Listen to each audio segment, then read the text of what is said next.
I hope that you noticed some phrases and words as Bethia was reading that. There's one of the sentences said, "Even if all fall away on account of you, I never will."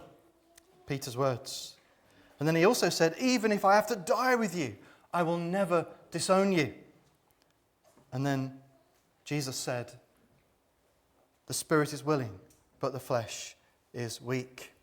And that introduces the first session of what we're going to look at this morning, and that is that we are weaker than we realize. We are weaker than we realize. There's a verse that the Apostle Paul wrote in 1 Corinthians 10, and he said, "So if you think you are standing firm, be careful that you don't fall." If you think you're standing firm, be careful that you don't fall.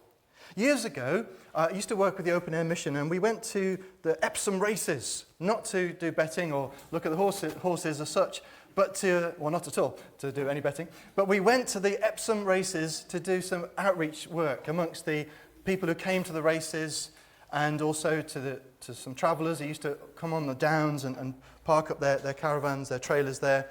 And so we used to give out leaflets and speak and preach between the races to the crowds and so on. Got the odd beer can thrown at us and that kind of thing.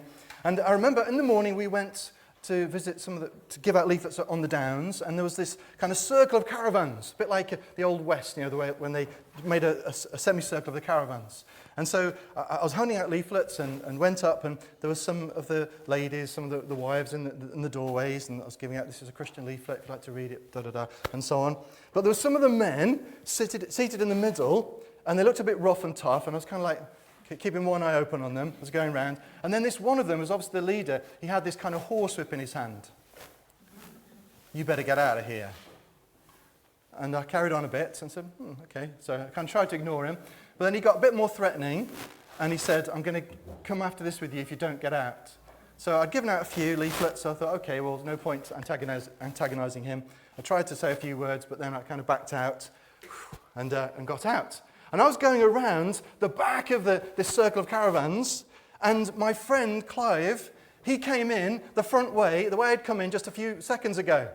And so I was at the back looking at him coming and approaching and seeing this aggressive man and thinking, what do I do?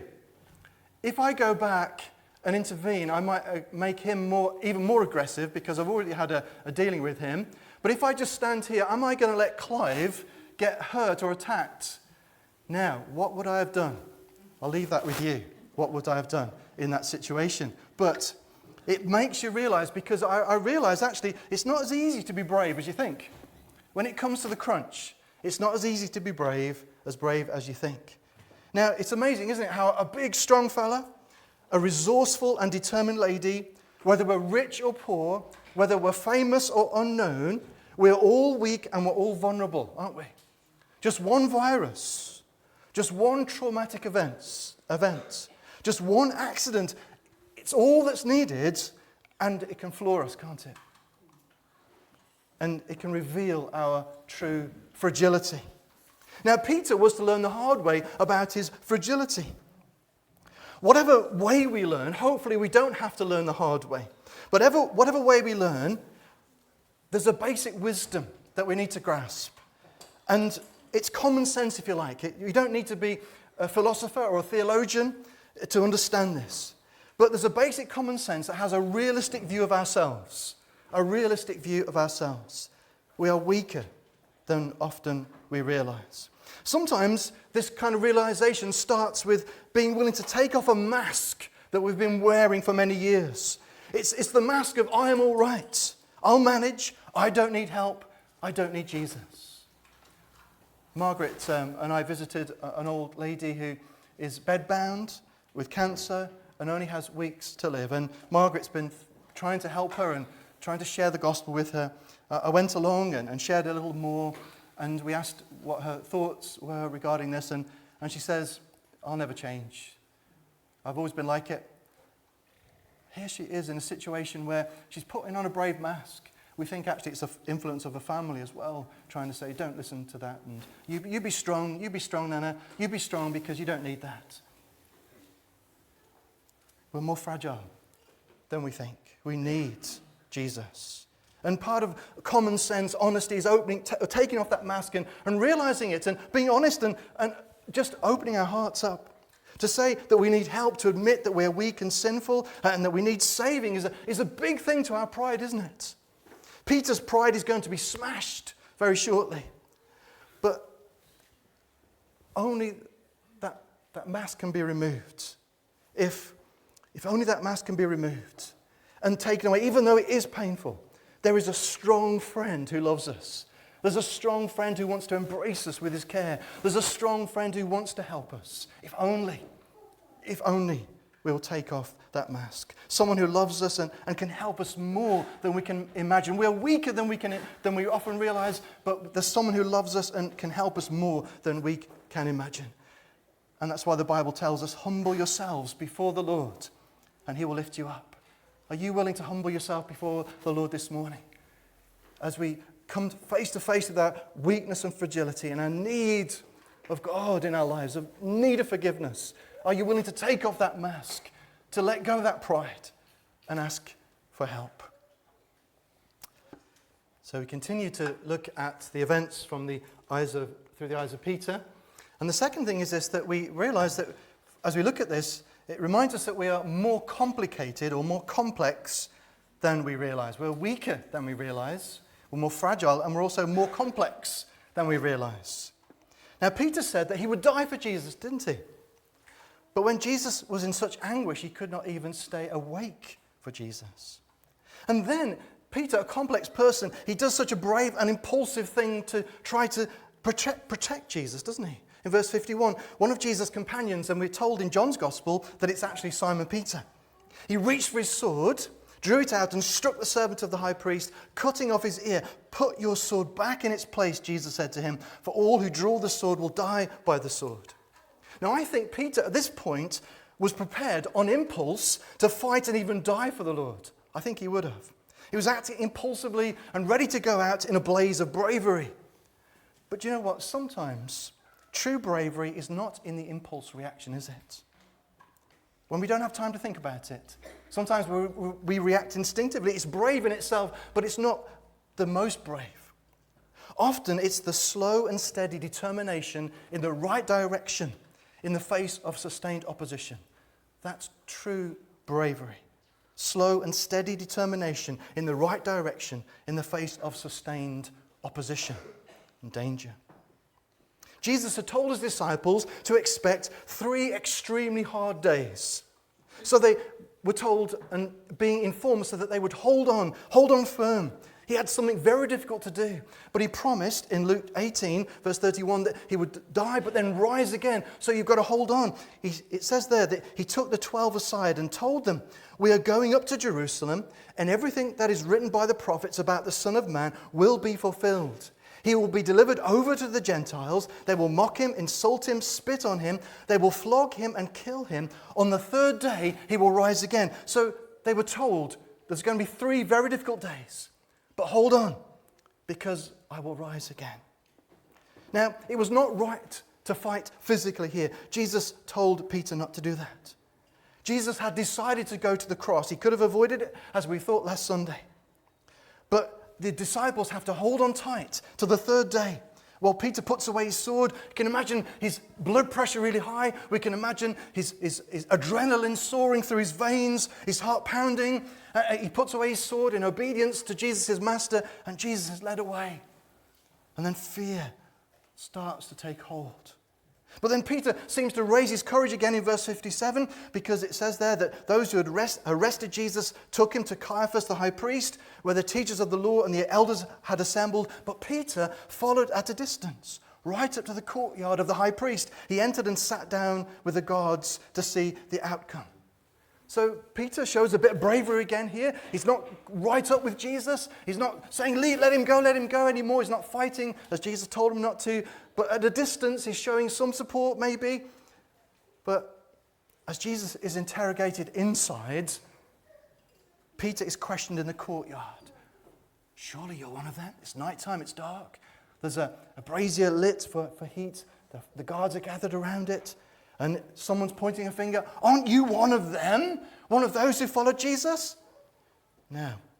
We don't know if Peter always had a clear view of Jesus from where he was standing in the courtyard. I'm sure he's not stupid. He's grasping what's going on inside there, and he knows it's bad. And he knows it could happen to him. And we can sympathize, can't we? Because Peter wants to be brave, but he's conflicted. And as he's there being accused, you're one of them, as he hears what's going on or perceives what's going on inside the building to Jesus, fear starts to take over. We can understand that, can't we? And it reminds us that we are complex people, aren't we? We're pulled in all sorts of directions by different fears and threats, responsibilities and demands in our lives. We know that we don't always respond wisely, do we, to do the right thing in every circumstance. We panic, we react spontaneously, impulsively, and don't always think it through. And we get to a point, I know I have many times, where I don't even understand myself. Is that true of you, or am I the only one? Verse 73 of our passage says, after a little while, those standing there went up to Peter and said, surely you're one of them? Your accent gives you away. Then he began to call down curses and swore to them, I don't know the men.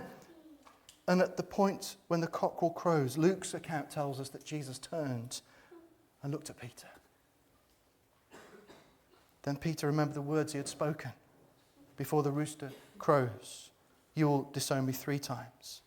And he went outside and he wept bitterly.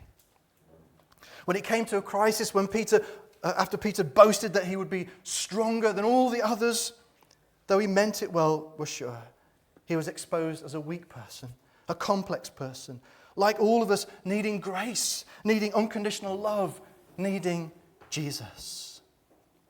Now, in our home, we've got things like washing machines. Anyone got anything like that? It's a new invention, it might catch on. And in our home, our washing machine is not behaving itself. We're having to do some things to it to try and keep it going. It's not very good at the moment, and so things are going wrong. And that happens, doesn't it? And sometimes it's 2 or 3 things, isn't it? And that's happening with us in our home. Now, I need to hopefully I can fix it. I don't know whether I can.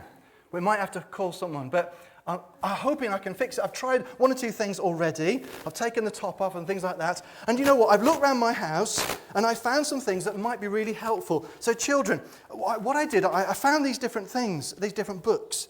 And I found here a book, The Vegetable and Herb Expert. Now, I've looked in this book and I haven't been able to find anything to help me to fix the washing machine. Why not? It says for experts. Why not? It's a vegetable. That's where I've been going wrong. Oh dear. Now, I also looked in this book here. It's the bike book. And in here, it's got loads of information about how to fix things. Wow, how to fix your front mechs, your gear shifters, chain removal and replacement. All these exciting things in here. Removing the crank and so on. So I've got this. And I looked in here. And do you know what? I couldn't find anything about fixing the washing machine. Why not? Why not? Because that book's about bikes. Oh, dear me. I've got this woodwork book, Woodwork for the Garden. So if you want to borrow it, anybody, I look in here and that's an old design that didn't come out, didn't work. Anyway, so in here there's lots of different interesting things that you can do with wood in the garden. And I looked in here, look, you can make pergolas and trellises and planters and things like that. And I looked in here for help to fix the washing machine. But do you know what? Can you guess? Can you guess? It didn't help me. That's true. And then I thought this surely might help because this covers the whole world. It's the Family Reference Atlas. And in here there's stuff about all the countries in the world, all the amazing things, the different places, about Africa and India and Australia and places like that. And I look through here and do you know what? I can't find anything to help me fix the washing machine. You've guessed it, haven't you? Why? It's because it doesn't say anything about washing machines. You know what? If I'm going to fix a washing machine, I need to buy or look up online the instructions from the manufacturer, the company that made the washing machine, and then I might know what to do. And then I might find the right part. What about our lives? Where do we go to find out how to fix us? How to recognizing our weakness, our need of forgiveness and salvation? recognizing our complexity and the way we confuse ourselves, recognizing the fact we're told all sorts of things that bring us into fear and anxiety, people saying this thing and that thing, pulling us this way and that. Where do we go? Where's the best information so that we might find out where the fix is? Where do you think? Anybody got any answers? Who's the manufacturer? Oh, yes, Meris has got the answer there. She's waving a Bible. Brilliant. That's right. Because the manufacturer, the one who made us, he's got the instructions. Why do we go to other books, other things to try and fix us when we have God's word, our manufacturer, the one who made us in his image and in his likeness? We are weaker than we think. We are more complicated than we realize. We don't always understand ourselves. And when we make mistakes and we get broken and we need love, we can't ignore our maker, can we? We can't ignore the manufacturer. And we've already broken so many of his instructions. How many times we've kind of got a kit and we started to build it and realized that we didn't follow the instructions properly and we've had to rebuild it, or maybe it's been ruined because we didn't put the right thing in the right place. And we do that with our lives, don't we? We go on without God and we break his laws of love. We break his rules of life and instruction for love. And we need our Maker to fix us. And that's why the Bible says, "For God so loved the world that he gave his one and only Son, so that whoever believes in him shall not perish, but have eternal life." That's the good news. That's the result of what Jesus did for us at that first Good Friday, those many years ago. Let's sing about that